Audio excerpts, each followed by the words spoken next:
this is the bottom C cap, but now that's the front and back, but now that's the top and top, but now that's the other front and back.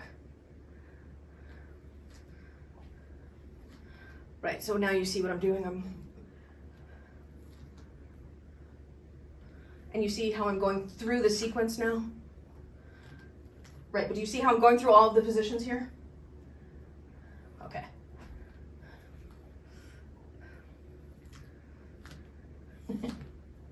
Great, okay.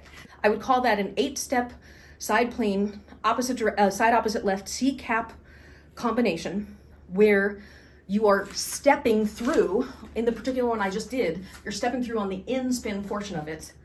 But for extra geekery points, you can step through on the anti-spin portion. So let me show you what I mean. So this is the bottom. Now I'm gonna go 3/4. Wait, is that what I'm gonna do? Yes, I guess I'm gonna go 3/4 on the in-spin. Right, now I'm gonna go 3/4 on the in-spin. Now I'm gonna go 3/4 on the in-spin. Now I'm gonna go 3/4 on the in-spin. So that was me stepping through with the in-spin versus that was me stepping through on the anti-spin. Me stepping through on the anti-spin. Me stepping through on the anti-spin. So I actually think I said it wrong. I think the first one I demonstrated was on the anti-spin, not the in-spin, but you can do both.